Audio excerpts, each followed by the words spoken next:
You are tuning in to A&N In Depth. Last week, we talked to Williams Costa Jr., the communication director of the Seventh-day Adventist World Church. Every question I asked him, he gave me an example of his family to explain how he understands the World Church communication. And we started the conversation about A&N International. In this episode, we would like you to understand more about A&N International. This is a 30-minute weekly video news show that showcases stories from around the world on how Seventh-day Adventists are impacting and changing the lives and transforming lives of many different people. Again, over 200 countries the church operates in, many people are transformed. And A&N International is the video show that demonstrates how this is happening and where this is happening. Williams, welcome again to A&N In Depth. Thank you very much. My pleasure. Last week, you talked about a family needing to connect, and when a father and when a mom, dad, children, when they don't know stories from each other, they cannot sustain their family structure. So unity demands that you know what's going on in different parts of the world. Absolutely. Especially in an inspiring way. Why did you start A&N in video? How long ago was this? And how has it developed since? Let's go back to the idea of the family too. Okay. The pathway for divorce is when one of the spouses come to the other and say, I don't speak anything with you anymore. It's over. I don't communicate with you anymore. So please don't talk to me. I don't want to hear you. Many times in the church, we don't care to hear about the others. We are not interested to know what is happening here and there. We are focused in our world, in our church, in our community, and we think that this is sufficient. It is not.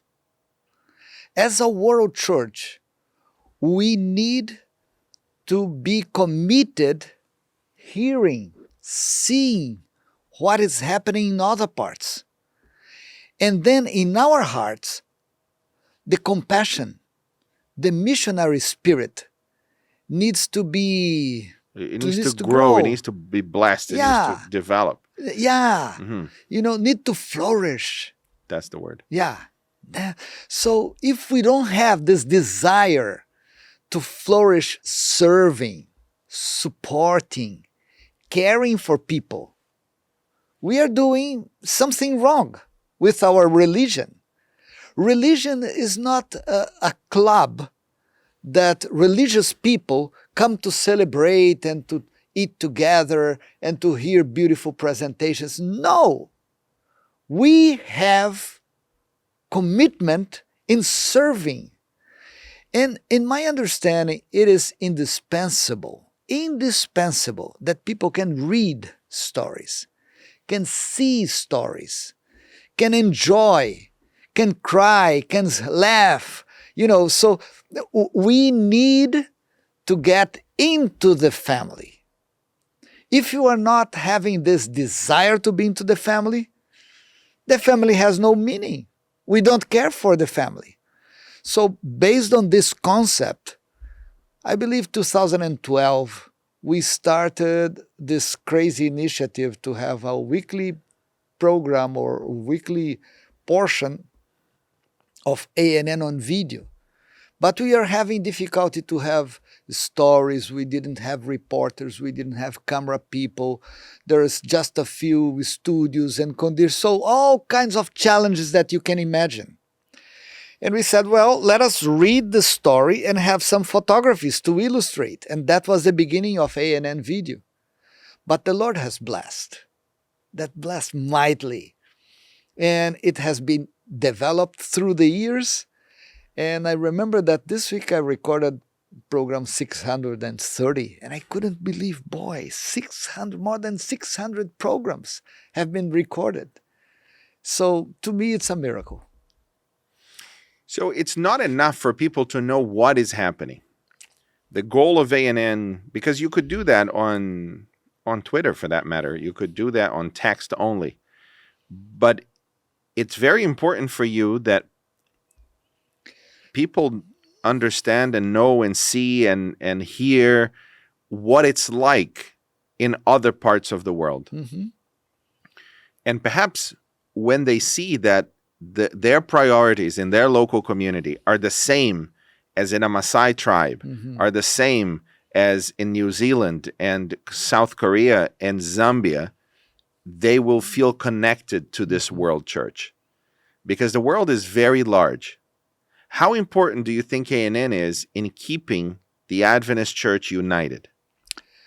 The best way to communicate is through the body.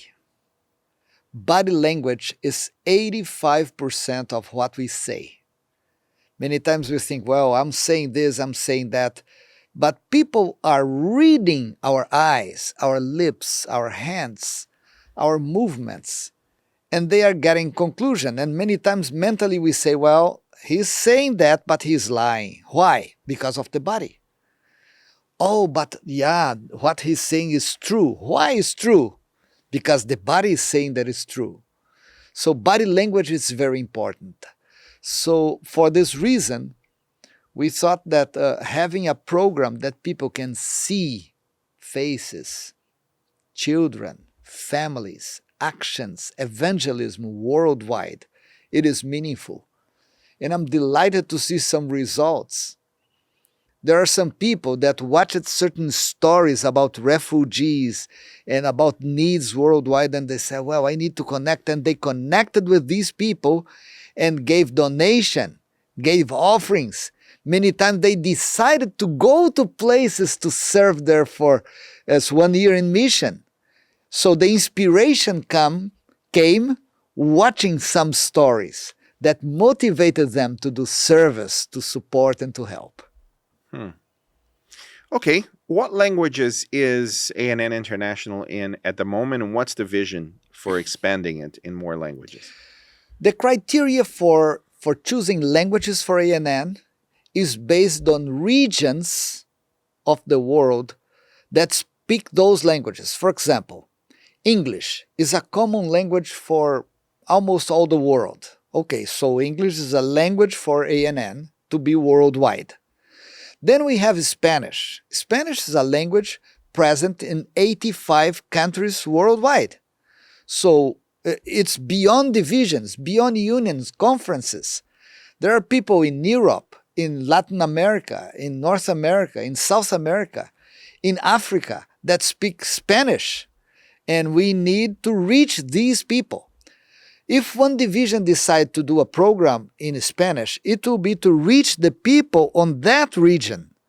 But Spanish is a worldwide language that needs to be, accessible to people. You have Portuguese. There are Angola, Mozambique, Portugal, São Tomé and Prince, Brazil. Many people live in the United States, in Goa, in India, in many places. Cape Verde, a number of places. So for this reason, Portuguese is also a language that we need to pursue having ANN. The other one is French. 7 regions of the church worldwide speak French. And I saw in the past the struggle. If some region produces and have the expenses and the investment, the others say, okay, so give me your copy. And say, but it's not fair because I'm paying for this and you're not supporting. Oh, no, yeah, but it's ready. So why don't you share with me? It's confusing. Having ANN in French, it's available for people in Canada, in Martinique, in Guadeloupe, Quebec. It's a number of places. France, France. Yes, France. Yeah, absolutely. And so it's necessary on those languages. So English, Portuguese, Spanish, French. Those were where we started. Mm-hmm. But now we are getting Swahili. That is getting in the east of Africa, many countries. We get in German. We're going to get German because it gets Germany, Austria, and a part of Switzerland. It's international language. Then we have Swahili, German, And now we are pursuing Hindi. It's a language that has a different alphabet, but billions of people worldwide speak Hindi. We need to share our stories in Hindi. And in the future, we imagine to be in other languages and to reach other groups of people, to bring inspiration, and people can understand and observe and say, hey, man, I'm delighted to be in this family. I need to be involved in the mission of the church. That's a beautiful vision.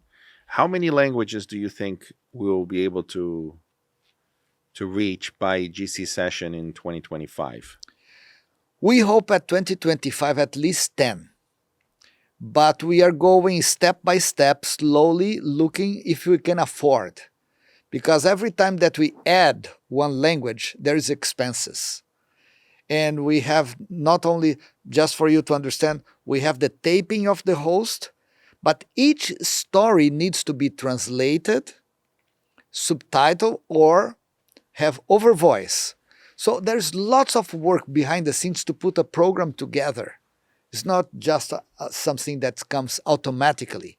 Then comes revision and people involved on translation, etc. So as many as we can, but our goal is at least 10 languages. That's an incredible task. Now, you have gone from one language to 4 or 5 without any increase in the budget, pretty much. How is it possible to optimize your team to achieve that kind of result? Because it is very complex. It does involve a lot more people. How have you been able to optimize the resources to continue producing even without an increase in budget? First, God's blessing. I believe that the Lord is leading all the process, opening doors, and giving us the conditions to move ahead with this plan. Second, we are trying to make the max use of new technologies. There are a number of things in artificial intelligence, in 11 labs, in a number of ways that is facilitating writing, revising, organizing, and having overvoice. And we are using all possible tools available to put together information, expanding ANN. So normally when you have a new technology, we fire people, we displace this and that, but what we are constantly doing is training people for new demands. Say, hey, you have been for years working and doing this and this for ANN, but with this technology, you can use this tool and we would like for you to do more on this area. And we will try to maximize people using technology and the talents and experience. So it's a beautiful combination of human resources and technology.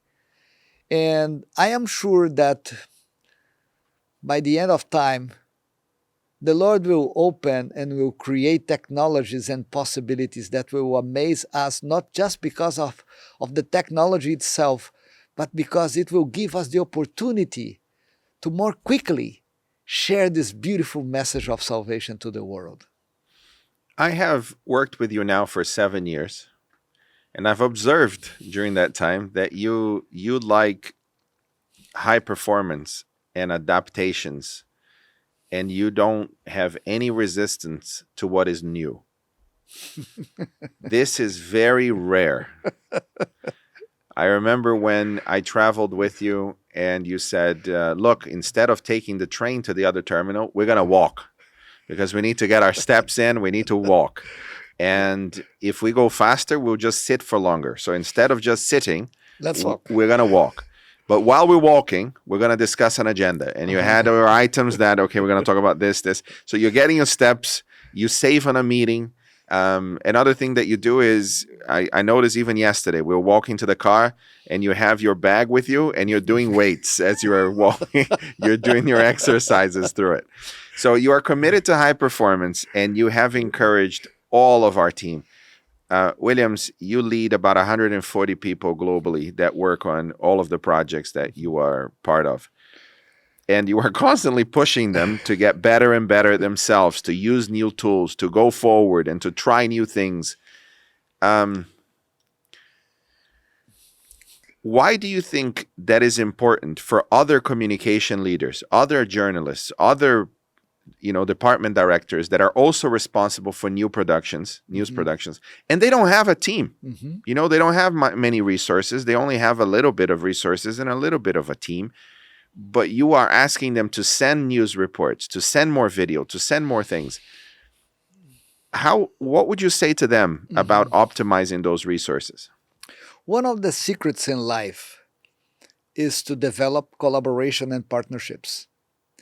If you don't have support from people and institutions, you will be alone. Many times we dream about a fantastic result if we have such and such conditions, if we have budget, if we have sufficient people. But, administrators, they appreciate when they see sacrifice, when they see commitment. So before asking, do your part. Try to push.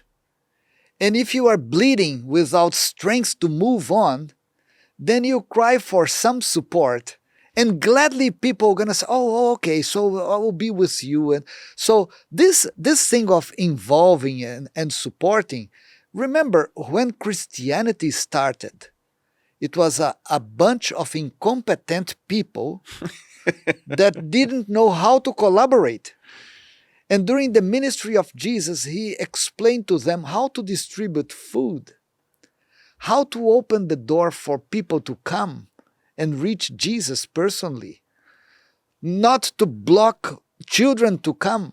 So I can give a number of examples that Jesus, in connection with them through body language, examples, miracles, he was kind of teaching to them.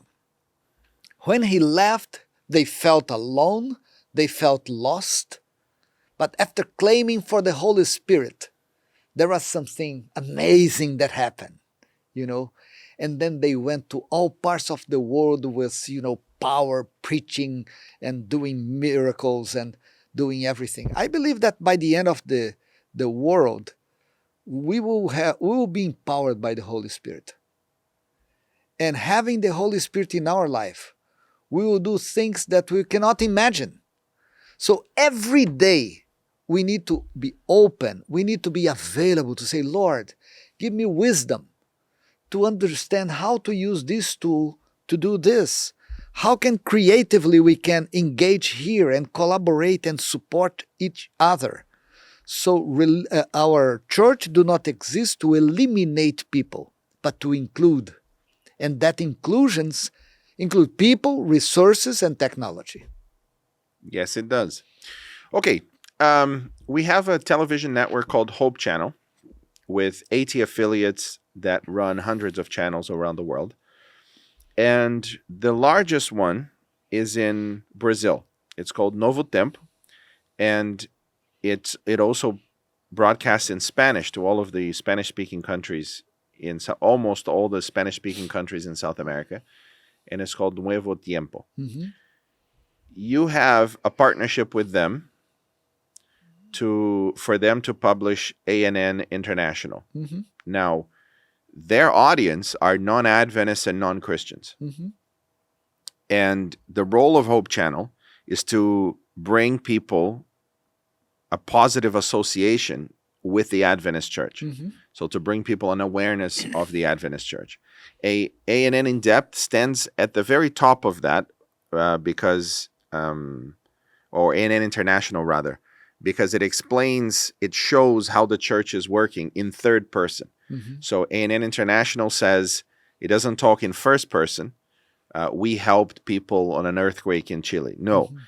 It says the Adventist Church helped to alleviate the suffering of 2,000 people following the earthquake in Chile. So it's mm-hmm. third person, which gives that journalistic feel. Mm-hmm. And this means that ANN International has a potential audience of 180 to 200 million people every single week just in South America. Yes. What would you say to encourage other Hope channels around the world to take that show, and how much do they need to pay to get access to this high-quality weekly news show? If you pay $1 million per show, it will help us a lot. Because, but I'm just kidding. The show is completely free, and I saw some kind of uses of this program that I never expected when it was created. For example, another day I went to Montemorelos University, Mexico. In Mexico.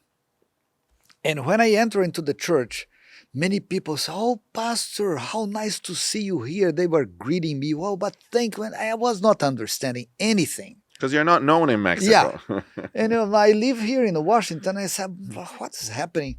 And finally, when I sit on Friday night at the church, before the program starts, the live program started, they put it on the screen, ANN video in Spanish. I see. And there I was, hablando en español para los hermanos en todas las partes. And then I understood and said, boy, they are using this in the church. It's not in television or YouTube, but inside the church. And then I understood that was the way that university and that church decided to share to everybody on that community about the world family. Very inspiring. Right. And then I go to other places, and there is institutions that take the program and projects on the worship on conferences and unions. That's another use. And there are people that get the link from YouTube and share on WhatsApp.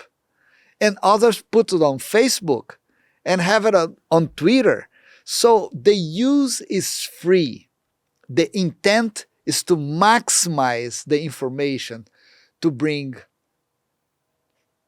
inspiration, motivation, and determination to fulfill the mission of the church. William Costa Jr., thank you very much for joining us in ANN In Depth. And thank you for tuning in. We're going to leave you now with a few clips from ANN International to give you a taste of it. We'll leave the first parts in English, a couple of stories, and then we'll place a series of clips from other languages so you can see the same story or the same text in other languages. Again, thank you for watching ANN In Depth. This is a podcast that helps you understand the Adventist Church, its structures and the processes and how it works. Please go ahead and write in the comments. We read the comments, and if you have any questions, you can ask it there as well. Next week, we come back with Williams again to talk about GAIN. GAIN is a technology event. How does the Adventist Church deal with innovation? New technologies that are emerging. How are we hoping to study and use AI? How have we hoped to study and use new video game technology that is coming out? And all of this. GAIN is the event where all the tech people come together, all the communication people come together, administrators, and we struggle to see what's ahead. So let's talk to Williams next week about this. But for now, click the subscribe button if you're on YouTube or any other platform like Spotify or iTunes. And we'll see you next week. In northern Peru, more than 11,000 young Adventists are part of the Caleb mission. No norte do Peru, mais de 11.000 jovens adventistas fazem parte da missão Caleb. Dans le nord du Pérou, plus de 11 000 jeunes adventistes font partie de la mission Caleb. En el norte de Perú, más de 11.000 jóvenes adventistas son parte de la misión Caleb.